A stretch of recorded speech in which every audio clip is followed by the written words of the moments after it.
मोहम्मद बिन कासिम देवल से मोहम्मद निरून के किले की ओर बढ़ा।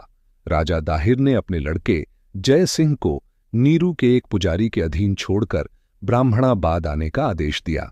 निरून ने बिना युद्ध के आत्मसमर्पण कर दिया। बांझरा वहां मारा गया और जाटों ने अरबों का साथ देना स्वीकार कर लिया। वहां से मोहम्मद पुनः निरून की ओर वापस लौट और कई माह तक सिंध नदी की मुख्य धारा मेहमान को पार करने के लिए रुका रहा। वहां उसकी सेना में बीमारी फैल गई। इसी कारण हज्जाज के द्वारा भेजी गई दवाइयां और सैनिक सहायता के पहुंच जाने के पश्चात उसने नदी को पार किया। दाहिर ने उस समय तक मोहम्मद के कार्य में कोई बाधा नहीं डाली थी और उसने एक बड़े युद्ध पर ही अपने और सिंध के भाग्य को छोड़ दिया था। जब मोहम्मद इतनी सफलता पा चुका था, तब वह ब्राह्मणाबाद के किले से निकलकर रावर की ओर बढ़ा। वहां कई दिनों तक अरबों और हिंदुओं की सेनाएं एक दूसरे के सामने पड़ी रहीं। अंत में 20 जून 712 ईस्वी को युद्ध हुआ। दाहिर की सेना में संभवतः 50,000 सैनिक और अनेक हाथी थे।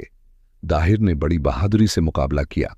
आग के भय से हाथी के भागने पर भी वह हाथी को पुनः युद्ध स्थल में लाया और उसके पश्चात उसने घोड़े पर सवार होकर युद्ध किया, परंतु अंत में वह युद्ध में मारा गया। हिंदू सेना का कुछ हिस्सा भागकर आरोर चला गया और कुछ हिस्सा दाहिर के बेटे जय सिंह के साथ भागकर ब्राह्मणाबाद चला गया।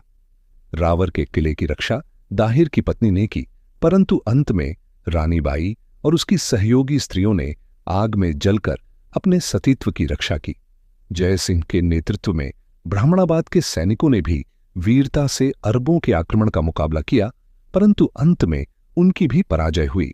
जय सिंह वहां से भागकर चित्तूर चला गया और किले पर अरबों का अधिकार हो गया।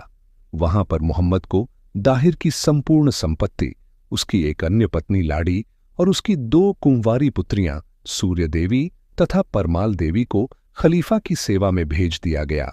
उसके पश्चात मोहम्मद ने सिंध की राजधानी आरोर पर भी अधिकार कर लिया, जिसकी रक्षा दाहिर का एक अन्य पुत्र कर रहा था। इस प्रकार अरबों की सिंध की विजय पूर्ण हुई। उन 2 लड़कियों का क्या हुआ, ये जानने के लिए इंतजार करें अगले भाग का।